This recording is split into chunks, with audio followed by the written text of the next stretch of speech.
of high tides and the height of the storm surge, which will be approaching around 8:53 this evening. There is a breaking news story within this breaking news story, and that is this crane perched precariously, a collapsed crane perched precariously on a high-rise, very expensive residential condo project under construction at 57th and 7th in Midtown Manhattan. The crane breaking free from the top part of its spire and hanging down off the cab. Diana Williams is on the scene for us with the latest. Diana?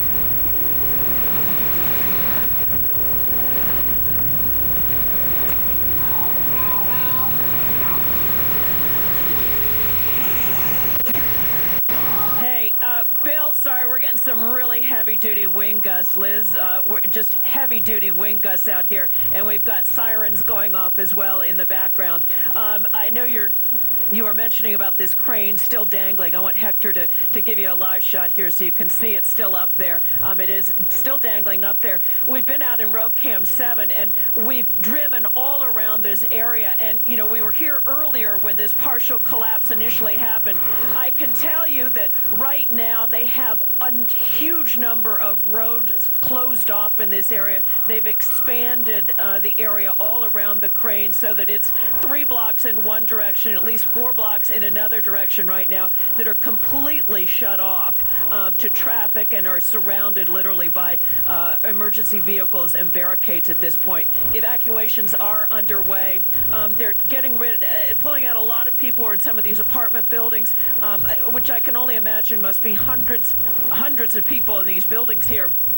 And they are also evacuating the Parker Meridian Hotel, which is a 735-room hotel, and they are trying, or have found, we hope, rooms or accommodations for all of the people who were staying at the Parker Meridian. You can imagine how many tourists are probably in New York City at this time of year who are getting moved either to other hotels, or the mayor, as he said in the news conference earlier, said that some of these folks are actually being taken to shelters. They are not only evacuating buildings right on 57th Street, but on any building that, you know, has any exposure to that crane.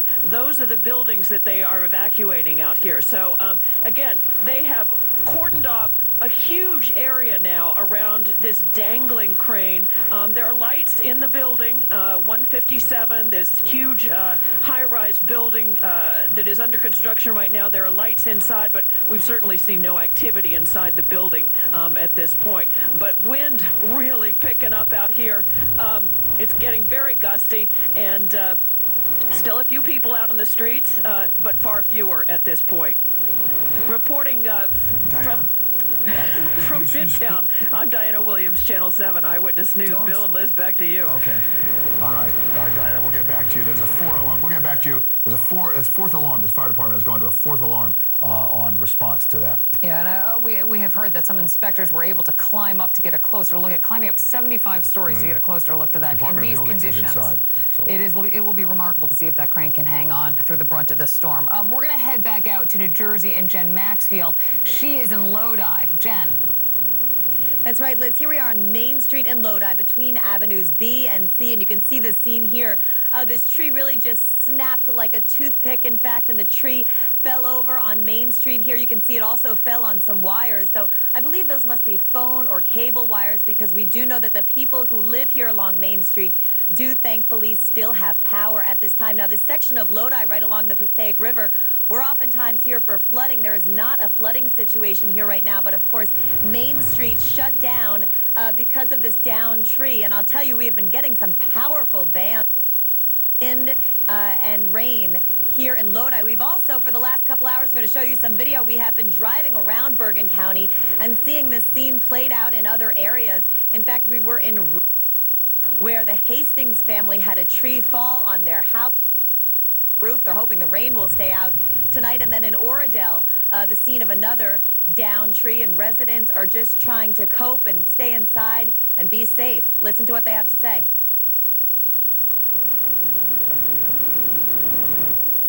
Okay, we had some technical difficulties with Jen. We'll get back to her a little later. We want to go right now to meteorologist Lee Goldberg and his team. The whole weather team is here tonight tracking what's happening with Sandy, and we are at the crucial witching hour, right, Lee? No question about it, Bill and Liz. I mean, this is a storm that is making landfall right now. We're right in the core of the storm. We're approaching the high tide cycle that'll start after 8 o'clock tonight. George Washington Bridge visibility is very low. Power is out across a good part of the area right now, and you can see the circulation. Again, still a huge storm, and we are right in the bullseye. It's just remarkable. Technically, the Storm Center from the National Hurricane Center, as of their last update, we're waiting for hopefully an intermediate update at 7 o'clock. But you can see some of the heavier bands of rain right here over Cape May. That's been lashing Cape May for the better part of an hour or two here, and you can see that the actual center of circulation has gone over Atlantic City. Jim Dolan reported a shift in the winds. That's going to happen. Initially, it's going to be out of the north and east, and then we're going to start to see it shift more out of the south eventually, and southeast, southwest even, and then you notice all the rain bands off to the north. What's happened, even though we're looking at a core of a storm that's pretty close to Atlantic City, there seems to be a whole center of circulation, sort of a secondary eye or center of circulation that is basically right over the core of the area, right over basically central and southern New Jersey. And right on the edge of that center is where you have some other heavy rainfall and some very strong winds. And that's what we're observing from all of our reporters, whether it's in the 5 boroughs of northern New Jersey, Long Island, or in the Hudson Valley in Connecticut at this point, especially over parts of the Hudson Valley. See this steady rain here? I mean, these are where wind gusts are probably close to 60 miles an hour, and we're seeing that down to the 5 boroughs as well. This particular band looks like it could be very damaging, and that's heading into Poughkeepsie. Poughkeepsie has a double whammy because you've not only had some of the heavy rain now and gusty winds, but there's also been tidal flooding along the Hudson. So as we go into this high tide cycle, record levels could occur at Poughkeepsie and other places across the area as all the water levels begin to rise. But this particular band, just to the north of Beekman here, is going to cause some damage and knock some trees down, and power is definitely going out community by community through the Hudson Valley and into Connecticut. To give you an idea of where we have to get to start to see improvement, look out into the ocean and right on the perimeter here. Once we get on the eastern side of that area, so that means this whole circulation has to push into Pennsylvania, then things will start to improve. Where it's 270 miles away, I would say we probably have to get to about 2 or 3 in the morning to see some type of improvement. In terms of the last advisory, Sandy still had 90-mile-per-hour winds. It was moving off to the west-northwest at about 28 miles per hour. It definitely has sort of changed its character a little bit as it has come in. But one thing that there is no doubt about, and it's that severe surge is still in line. We are on track for that, and that'll start after the 8 o'clock hour. And it's likely to be anywhere between 6 and 12 feet, probably double what we saw this morning and well ahead of what Irene caused, and that's tonight's high tide. 20-foot waves are crashing along the shore right now. There's massive beach erosion across the area, and the coastal flooding will continue. The high tides that we're going to tonight, 8:53 in the Battery, 9 o'clock in Jamaica Bay. Kings Point, we're looking to after midnight. Stamford, the water's likely to go over the dike in Stamford. That's predicted. And then as we go into Sandy Hook, 8:22, 7:52, Seaside Heights. So a planner to take you through the night. We are in the brunt of the storm right now. That'll coincide with the high tide as we go after the 8 o'clock hour. Winds up to 80 miles an hour in the strongest rain bands. That will continue until about 1 or 2 in the morning, and then the wind speeds will start to come off. It will look a lot different tomorrow morning. Unfortunately, that tide won't have a chance to come out, and we'll go into the next high tide cycle and have more surge flooding, so that water's going to continue to go in. Very concerned that this is going to be strong enough to take the seawater into the subways, infrastructure problems. The area is really getting hit hard in so many ways. That's what they're worried about if that water goes in. Lee, how long will we have this surge for? How long does that last? What's the aftermath of that? Well, it's going to stay quite a while. I mean, it's going to come in, and, you know, normally you'd like to see it go out after a few hours, but I think once it comes in, it's just going to stay there for now. And what is our next update from the National Hurricane Center? Well, it's supposed to technically be at 8 o'clock, but normally they'll give a landfall advisory, which should have happened right now. So we keep, you know, clicking refresh on the Hurricane Center's website and seeing if they're coming out. I mean, we can see just on the satellite that clearly it's made landfall in southern New Jersey. And obviously, if and when it's downgraded to a tropical storm, it's really going to have very little effect on the surge in our area, correct? No, damage has been done. That's a foregone conclusion. Right, and you're talking, I mean, it was interesting to see that 4-hour shift from the Jersey Shore all the way around Long Island Sound and then up to Connecticut. That's a long process. It's all night long. And then take the Hudson into account, too. Yeah, that's a good point. Very much so. All right. Thanks, Lee. You bet. We've been getting a bunch of photos from viewers that are being sent to us at 7 Online. We're going to show you some of them. This is Hurricane Sandy coming ashore. You can see some of the flooding there in that parking lot. We're not quite sure where this is, though, specifically. There's a car, foolishly, trying to go through some water. It's got Massachusetts plates. don't try to do this. I mean, it's just that we can't stress this enough. That's fortunately not so deep, but it's this Hendricks Isle flooding there as well. We have another picture. Way to go to Kristen. We have one more picture. Downed trees. We are getting all sorts of reports of downed trees. If you can, take a picture like this, send it to Eyewitness. That'd be great. Some of these, I've gotten some emails and tweets saying some of the trees are down on power lines. Do not get near them, obviously. That's something obviously to say, but we got to repeat that. Right. Con Ed saying that you should assume that those down power lines are live. We want to get right out to Kristen Thorne. She is in Islip. Kristen. It's going to go that way. Yeah. Hi there, guys. I'm just keeping an eye on, a lot of wind here. I'm keeping the eye on the trees because I can't really see what's going on around me. So I'm just trying to, if you see me looking around, that's because I'm trying to protect my head, really. That's what we're trying to look out for here. So yeah, tons of downed trees all over the place, and that's what we were looking for when we came over here to West Islip. You know, what also we're seeing is tons of arcing. There is arcing all over the place. It almost looks, let me get through this little breeze here. Little breeze, right? Yeah, there goes that one again. So yeah. Seeing a lot of arcing all over the place.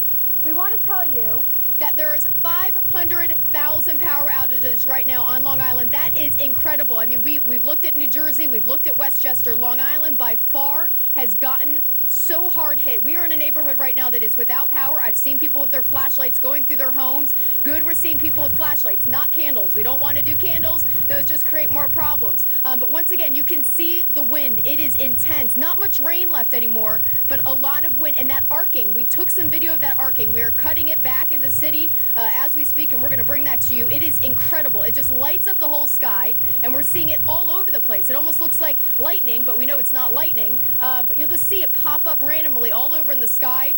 The amount of police that are driving around trying to deal with all this. We've seen a lot of crews out already trying to keep up with what is already coming down. So just incredible. 500,000 power outages here on Long Island. Back to you guys. All right, and it could be a while as well, Kristen, before LIPA gets around to fixing that all, especially if these winds and the surge continues. Kristen Thorne, thank you very much. We should say it is 6:49, and in just about 10 minutes from now, several bridges in and around New York City will be closing down. A lot of the major bridges, including the 4 bridges on the east side, the East River crossings, will be closing in about 10 minutes from now. I would say stay off the roads. All major bridges eventually will be closed. Many of them already are. You are sending us, social media really playing a big role here. We are getting all sorts of pictures, comments. We wouldn't know about some of the stories we're going out covering. Breaking news, trees falling, electric lines down, if it weren't for you all sending us information on Twitter and Facebook. Josh Einiger is taking a look at everything we've gotten in from social media. He's in the newsroom. Josh? Yeah, and Bill, Liz, you know, a lot of our crews are seeing things happening, but they're not actually rolling tape when it's actually happening. Tony Yates talked about 20 minutes ago about seeing a transformer blow up right in her area. Well, we have an Eyewitness News viewer who was recording when that happened. We'll show you this video. First piece of video, this is in Belmar, New Jersey, and it is a shot right there.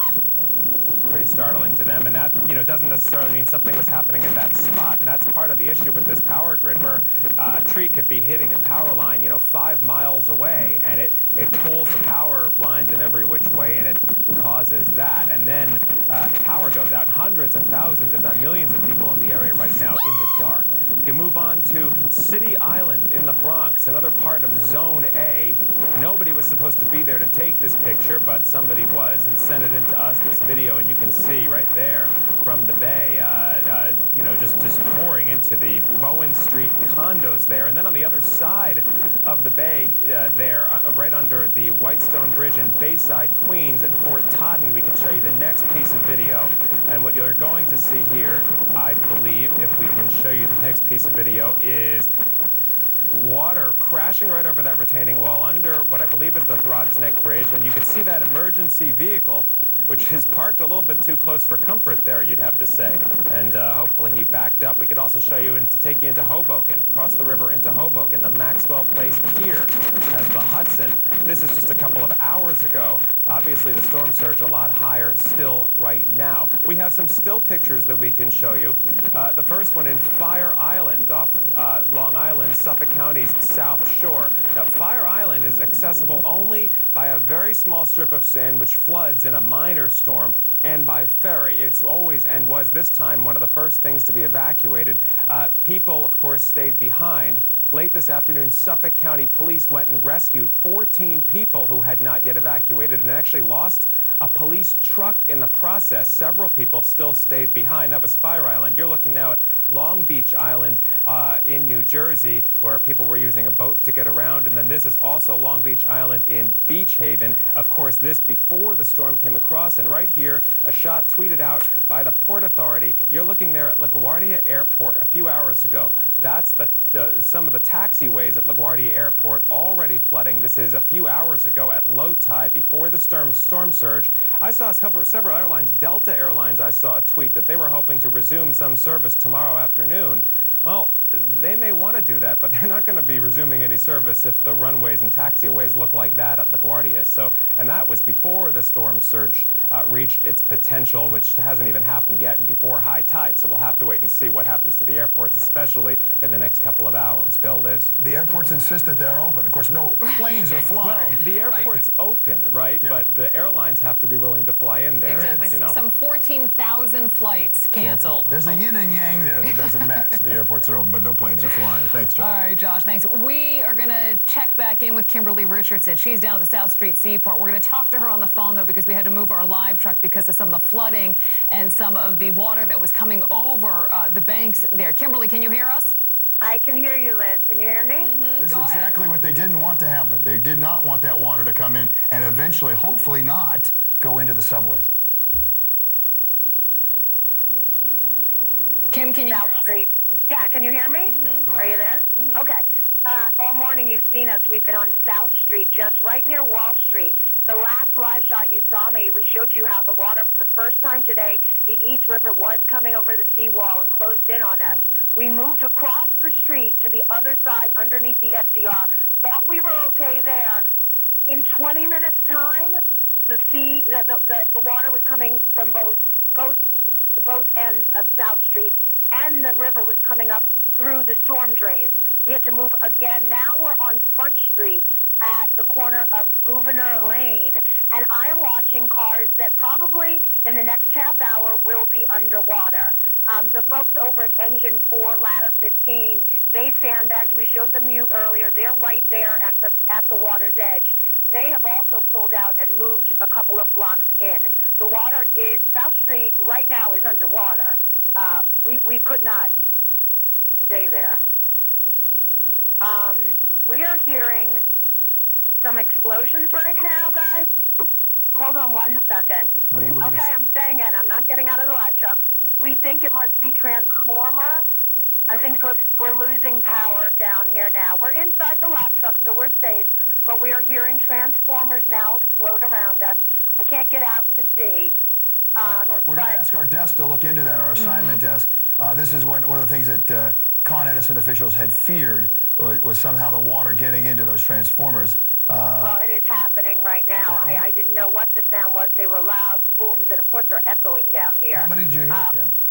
I heard about 6 or 7, and it's still happening now. Well, just to make you all comfortable, we are surrounded by police officers. The firefighters are down here with us, so we're cool. But we're hearing those transformers again. They're popping back to back right now. So we're going to get off the phone with you now, and we're going to pull out of here and get out of this area.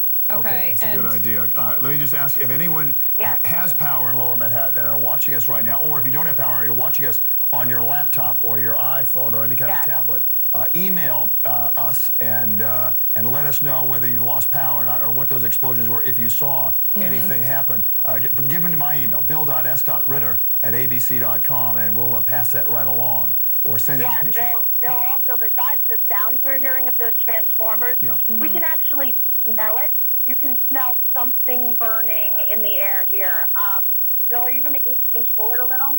Or go back? Okay, we're in the truck. We have to turn around. The water is coming up very quickly, and of course, that's the fear out here. I'm looking now. Oh wow, it's a river. Here on, I want you to hear these sounds. If you can roll your window down, Bill, do you hear this?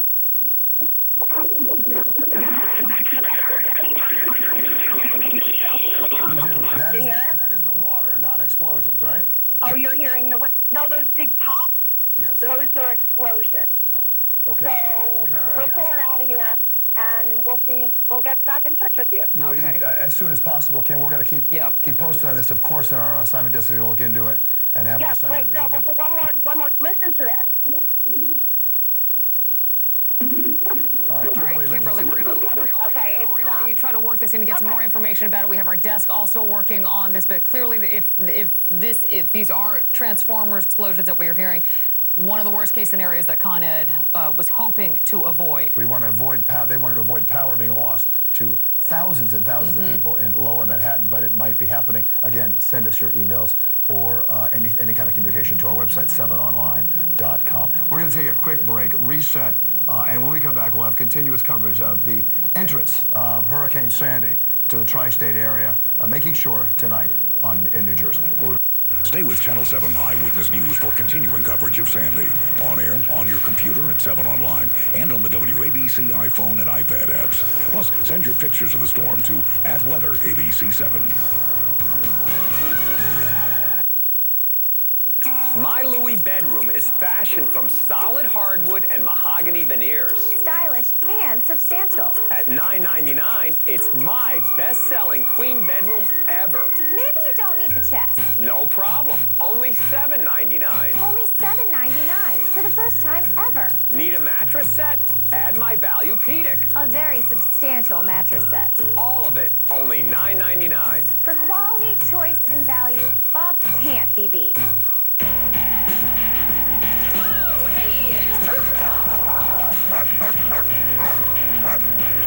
Watch out, man. When you take away the worry, it's easy to enjoy the ride. Hey, Dad. Introducing Cadillac Shield, the most comprehensive suite of owner benefits offered by any luxury automaker in the world. Now lease a 2012 SRX crossover for $399 a month. Visit CadillacTristate.com for this attractive offer.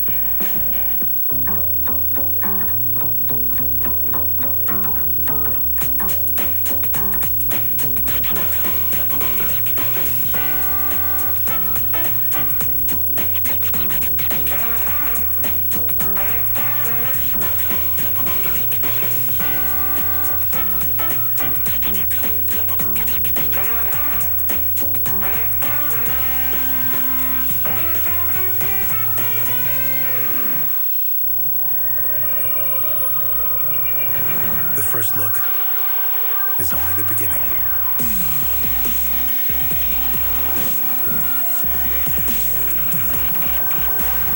Introducing a stunning work of technology.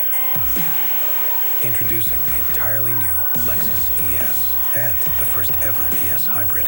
Lease the 2013 ES 350 for $429 a month for 27 months with $39.79 due at signing. See your Lexus dealer. Now, a special Storm Watch edition of Channel 7 Eyewitness News. Tracking Sandy. It is likely the most powerful storm ever to hit the tri-state area. It's now racing towards the coast.